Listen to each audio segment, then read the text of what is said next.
Então, irmãos, este texto que Paulo escreve à igreja de Gálatas, no capítulo 5, de 13 a 26, ele está falando de um tipo de guerra, de um tipo de batalha.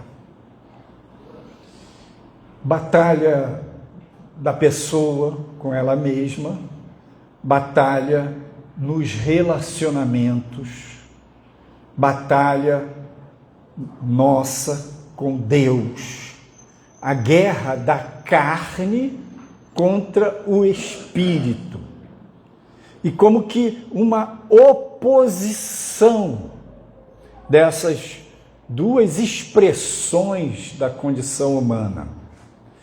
Quando a gente aceita Jesus, o recebe como Senhor e Salvador, ele nos dá um fôlego de vida, um novo coração, uma nova natureza. Então nossa alma recebe essa chama da vida de Deus e a gente se une ao Espírito de Deus. Daí para frente, somos filhos de Deus. Okay? E este milagre da salvação, ele acontece instantaneamente. Ele é um milagre de ação sobrenatural de Deus, nos dando uma nova natureza, um novo coração. O Espírito de Deus se une ao nosso espírito. Porém, nossa alma, que é a nossa alma? Que é a sua alma? Sua alma é você. Sua alma é sua personalidade, com aquilo que você herdou de Deus e dos seus pais, mais aquilo que você viveu ao longo da sua vida. Você é o que é porque viveu o que viveu. E ao longo da sua vida, o seu desenvolvimento, seu jeito de ser, seus dons, talentos, seu potencial, seus pensamentos, suas emoções, suas experiências formaram você, forjaram você. Mas veja bem, ao longo da vida, sua alma, sua personalidade se desenvolveu em que base? Na base do velho homem, que Paulo chama aqui a cobiça da carne, a concupiscência da carne, ou somente a carne. E na Bíblia, a carne significa nossa natureza humana decaída, nossa natureza humana imperfeita. Então, você nasceu de novo, mas a sua alma, pensa em 3, tá? O microfone é a alma, o meu dedo direito é o espírito, o dedo esquerdo é a carne. A sua alma está ligada ao espírito, mas a sua alma também está presa à sua velha natureza. Então, tem uma guerra dentro de você. E esta guerra que tem dentro de você, ela se reflete no interpessoal, nos seus relacionamentos. E Paulo diz assim: se você nasceu de novo, se você vive em espírito, ande também em espírito. E a nossa batalha é exatamente porque nós vivemos em espírito, nascemos de novo, mas muitas vezes andamos na força da nossa alma ou sob o jugo da nossa carne. E ele diz aqui que as obras da carne, né? Ele cita, ele diz, a nossa natureza pecadora, a nossa carne, luta contra o espírito. E o espírito deseja e luta contra a carne. Então, tem uma guerra, tem uma batalha. E ele fala, as obras da carne são imoralidade sexual, impureza, sensualidade, idolatria, bruxarias, ódio, brigas, ciúmes, iras, egoísmo, rixas, divisões, inveja, embriaguez, orgias e etc.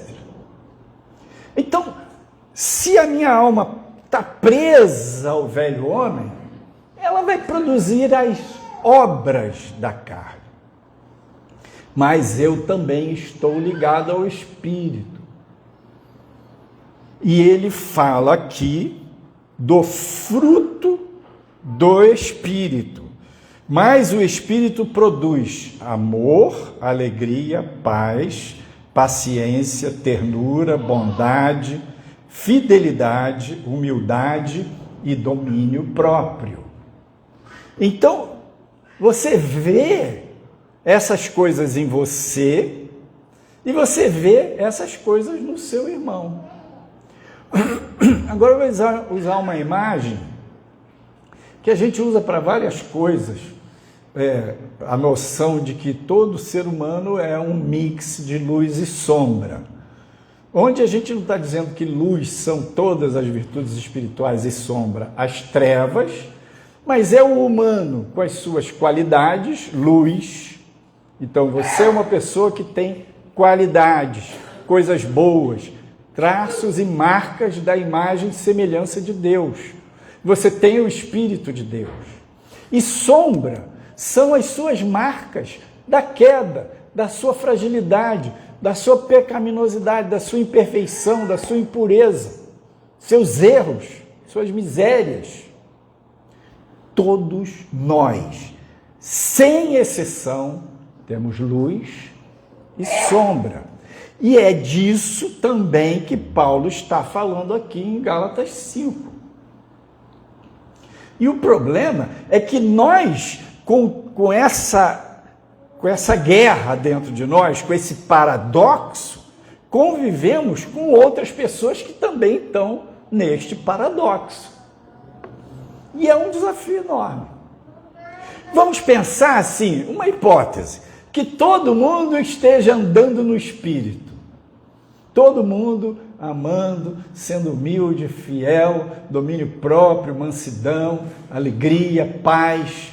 E o que vai gerar entre uns com os outros? Só isso. Quanto mais amor, mais amor. Quanto mais paz, mais paz. A questão é, não estamos todos andando assim. E o pior no outro, vamos chamar a sombra no outro, atiça o seu melhor automaticamente ou ativa o seu pior? Pergunta. Ativa o melhor ou o pior? O pior. O pior no outro, a sombra do outro vai ativar a sua sombra. E é aqui que fica... E Paulo fala assim, presta atenção, vocês não ficam se mordendo, se maltratando, vocês vão se destruir uns aos outros? Presta atenção. Então, é exatamente nesse caldeirão que a igreja caminha. E hoje em dia, com esse assunto de internet e acesso à palavra, pregação, culto, louvor, mensagens via online, a pessoa fala assim, eu vou na igreja para me desgastar? Ou nada, eu fico em casa, é mais tranquilo, mais seguro, mais barato, mais confortável, eu fico na minha casa, vou na igreja para quê? Provérbios 27 diz assim, como o ferro aguça o ferro, uma lima de aço afia o facão, afia o machado, assim o homem, o rosto do seu companheiro. Assim o homem, o rosto do homem. Veja, nos relacionamentos, é no interpessoal que acontecem esses atritos. E os atritos acontecem por quê? Sombra com sombra. Ira, inveja, ódio, ciúme, jogo de poder. Então, quando o pior no outro ativa o seu pior, incomoda, atrita, traz desconforto, traz sofrimento. Mas é nesta realidade que você vai praticar o Evangelho.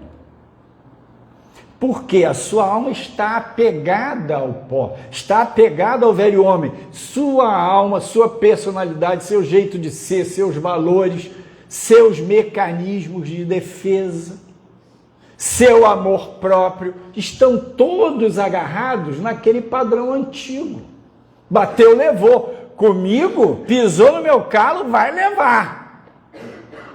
Eu sei me defender. Que bom que você sabe se defender. Mas na carne, no ódio, na retaliação, na escalada, é só assim que você se defende? Jesus não quer que você ame o próximo mais do que a si mesmo. Não. Ele quer que você ame o próximo tanto quanto.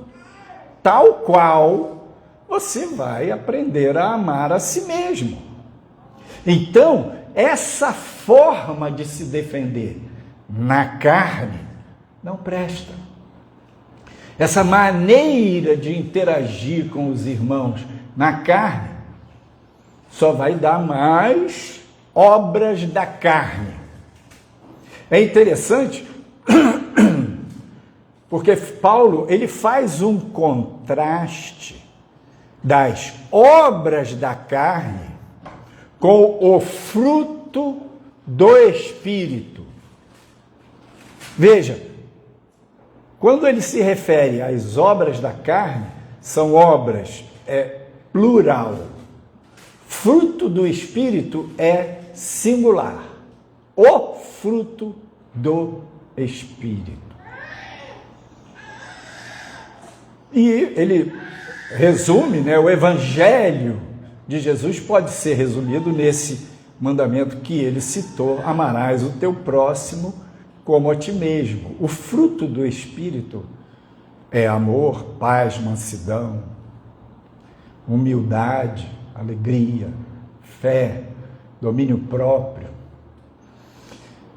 Tudo isso é um fruto. Vou falar assim para vocês: obras da carne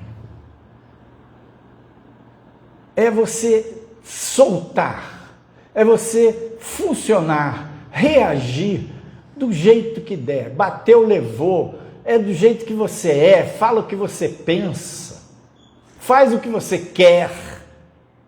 E Paulo diz aqui, olha, se você começar a fazer o que você quer, falar o que você pensa, você vai apenas pecar. Não useis da vossa liberdade para dar ocasião à carne. Não, olha, eu já estou cansado, já estou com idade. Esse negócio de funcionar desse ou daquele jeito, nesse ou naquele padrão de comportamento, não. Eu falo mesmo o que eu penso.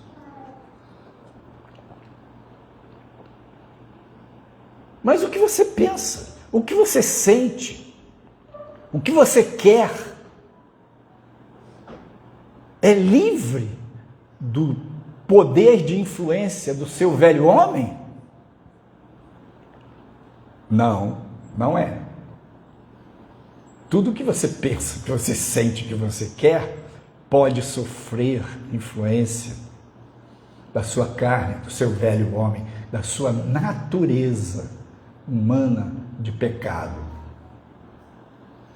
E se você bota para fora, vamos dizer, em nome da sua liberdade, em nome da sua espontaneidade, você bota para fora isso de qualquer jeito, vai dar errado, vai dar ruim.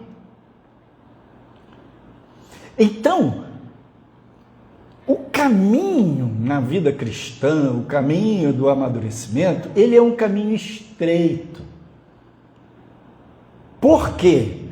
Por outro lado, você que teme a Deus, que ama a Deus, que nasceu de novo, que quer o bem, que quer servir a Deus, que quer o desenvolvimento espiritual na sua vida, que nasceu do Espírito, que vive em Espírito, você quer aprender a andar em Espírito.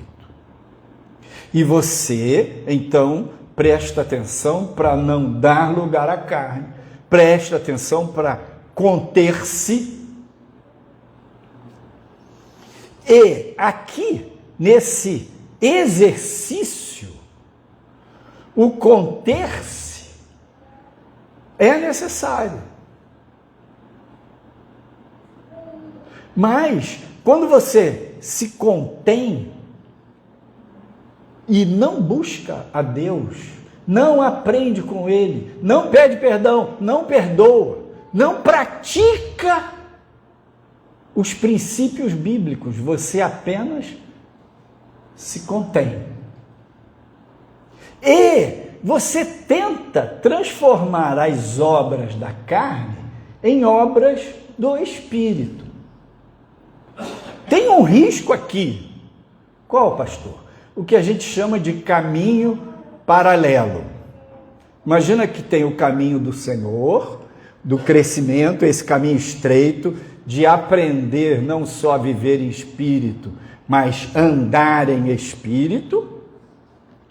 E eu, contendo as obras da carne, eu desenvolvo uma atitude de mansidão. Contendo as obras da carne, não falo tudo que me dá na cabeça, eu contenho os meus impulsos, minha vontade, meus sentimentos, eu seguro e vou tentando ser manso, tentando ser fiel, tentando ser amoroso, tentando ser amigo por mim mesmo.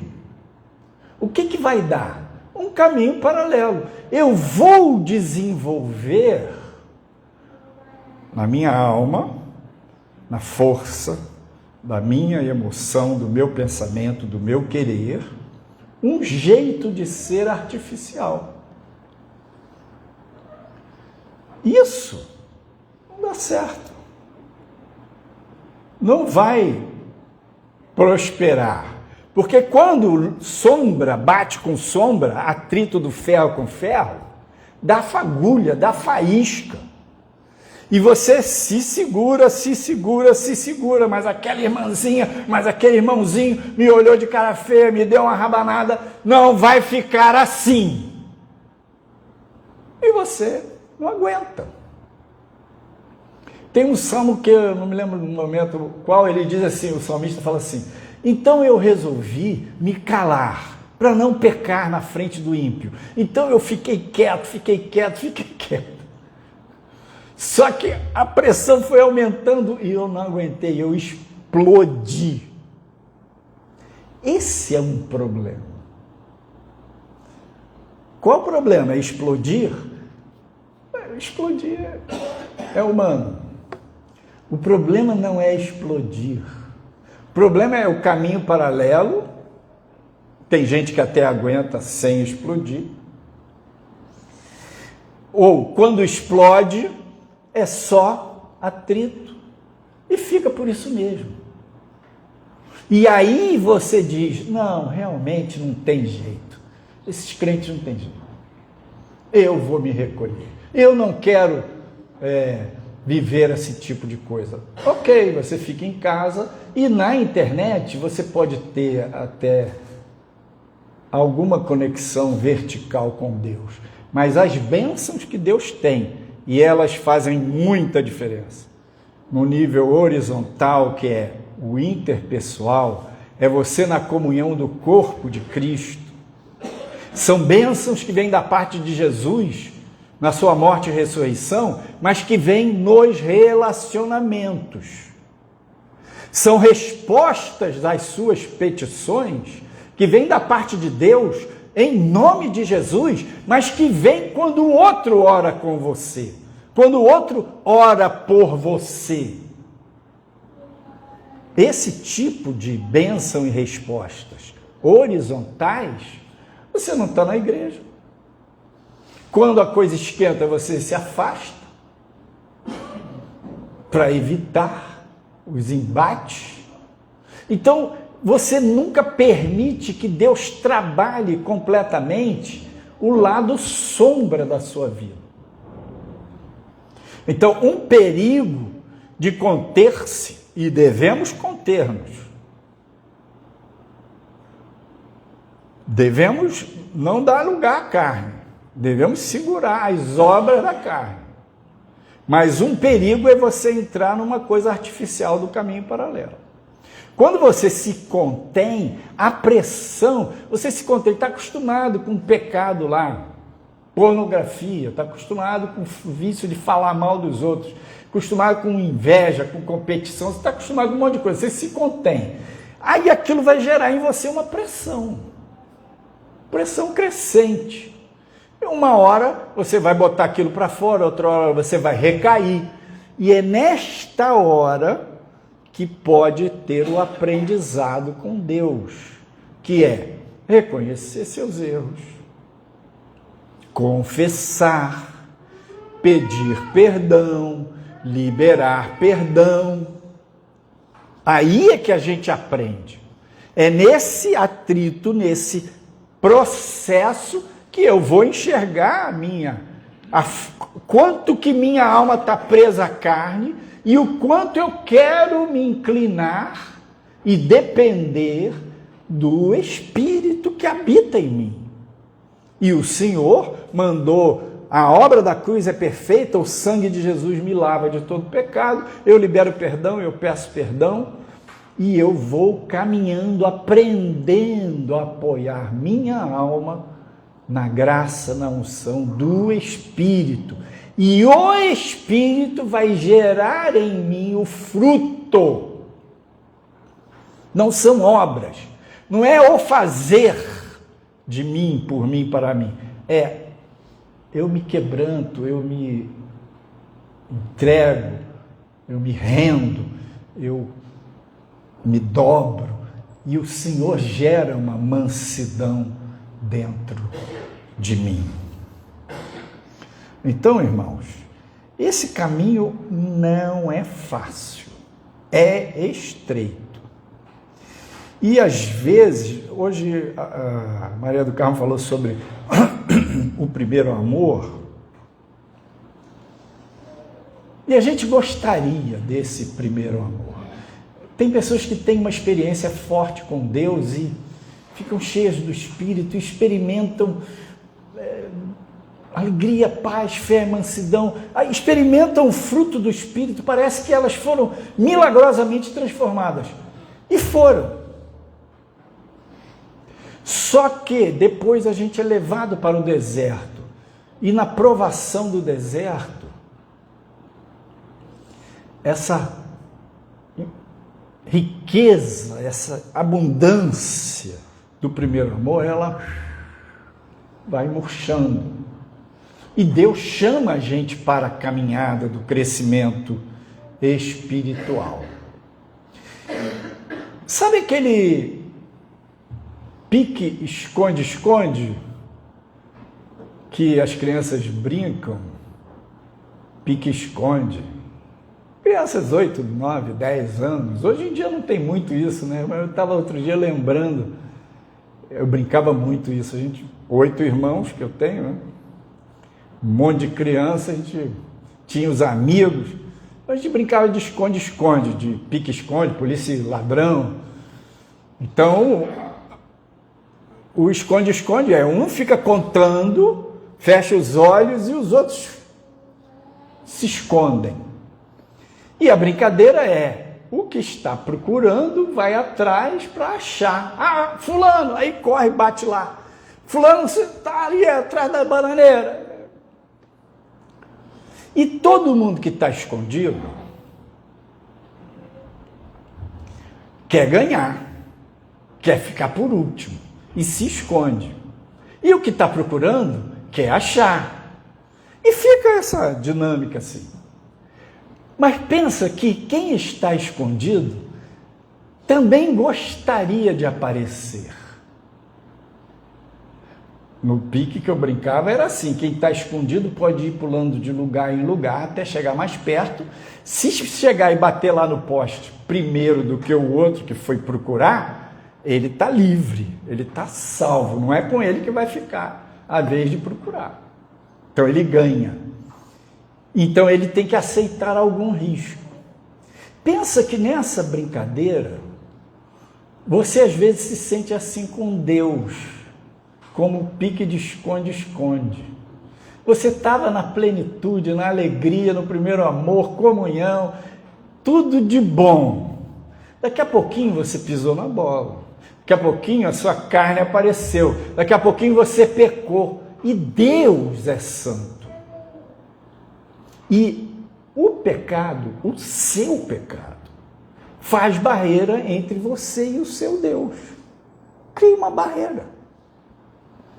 Aí você, puxa, aí você tenta, você gostaria daquela conexão e pede, e clama pelo sangue de Jesus, e confessa, e se arrepende, e o sangue de Jesus lava, e você vai na igreja, e você busca na palavra, e você ora, e daqui a pouquinho você sente aquela graça, aquela suavidade da presença de Deus novamente com você.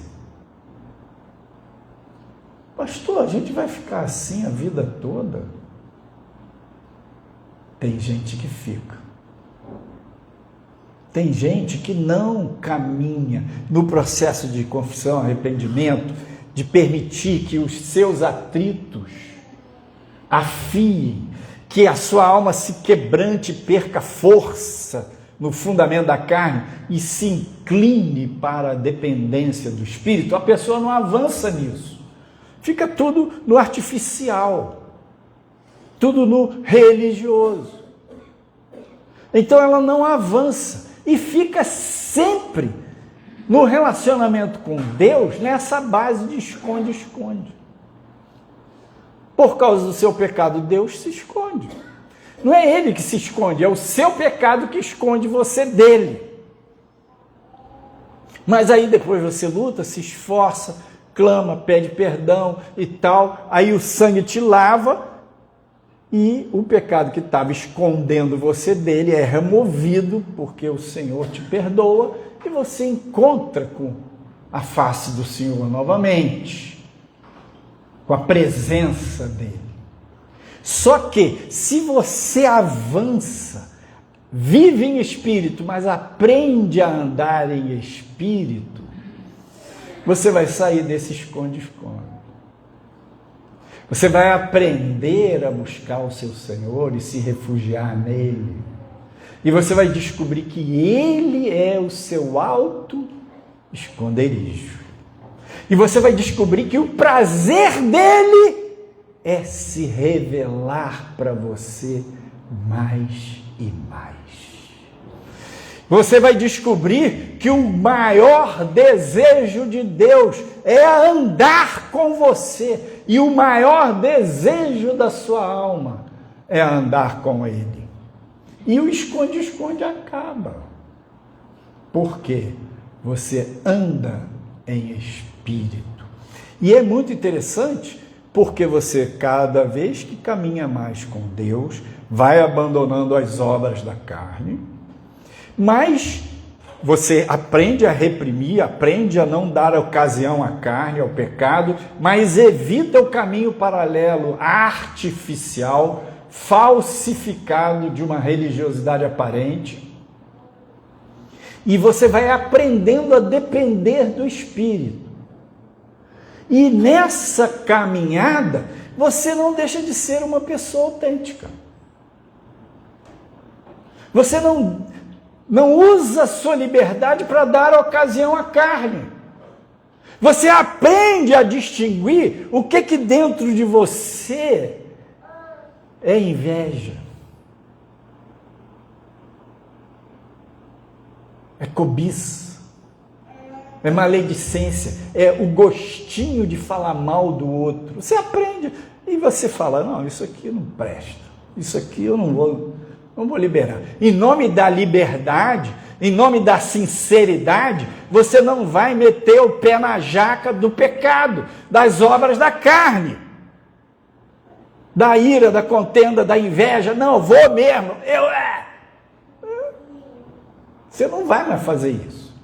Mas também não vai virar a panela de pressão entupida no fogo a ponto de explodir. Não, você vai progressivamente, gradativamente, enxergando as obras da carne, se arrependendo delas, confessando, pedindo perdão, liberando perdão, e aí aprendendo a andar com o seu Senhor. E quanto mais você anda com o seu Senhor, você vai ser espontâneo. E o que vai aparecer?